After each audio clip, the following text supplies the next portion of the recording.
வணக்கம் நண்பர்களே, இது உங்கள் கதிர் கேஎல் 23/6/2026 கேசிங். நேற்று 22 டோட்டலாக 2வது நாள் தொடர்ந்து பிளாப். சரிங்களா? வீடியோ டிஸ்க்ளைமரை பார்த்துங்க. No betting, no gambling, only entertainment. This video only Kerala மாநிலத்திற்கு மட்டுமே. இந்த வீடியோ ஒரு பொழுதுபோக்கு வீடியோ மட்டுமே. சரிங்களா?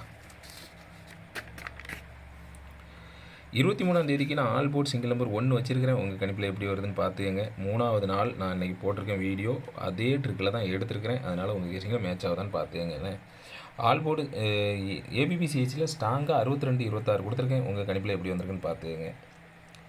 ஏபிபிசிஹெச் 25-52, 65-56, 12-21, 15-51, 16-61 கொடுத்துருக்கேன். இது சப்போர்ட்டு கொடுத்துருக்கிறேன். உங்கள் கணிப்பில் கரெக்டாக மேட்ச் ஆகுதான்னு பாருங்கள். 2 பாக்ஸ் தான். எனக்கு 25 ரொம்ப ஸ்ட்ராங்காக தெரியுது. 625 சப்போஸ் 6 பவரில் மாறி வந்துச்சுன்னா 125 அப்படின்னு சொல்லி எடுத்துருக்கிறேன். உங்கள் கணிப்பில் எப்படி வருதுன்னு பாருங்கள். சரிங்களா? கொஞ்ச நாளைக்கு கேஎல்ல மட்டும் ஃபோக்கஸ் பண்ணுவோம். நமக்கு ட்ரிக்கு கரெக்டாக மேட்ச் ஆனதுக்கப்புறம் டியர் பக்கம் வந்துடலாம் அப்படின்னு சொல்லி பார்த்தேன். சரிங்களா? உங்கள் கணிப்பிலலாம் கரெக்டாக மேட்ச் ஆகுதான்னு பாருங்கள். உங்கள் கெஸ்ஸிங்கில் மேட்ச் ஆச்சுன்னா மட்டும் எடுத்து ப்ளே பண்ணுங்கள். நான் ஏற்கனவே சொன்ன மாதிரி 40 நாள் கொஞ்சம் வாட்ச் பண்ணுங்கள். அதுக்கப்புறம் உங்களோட முடிவு சொல்லுங்கள். நன்றி.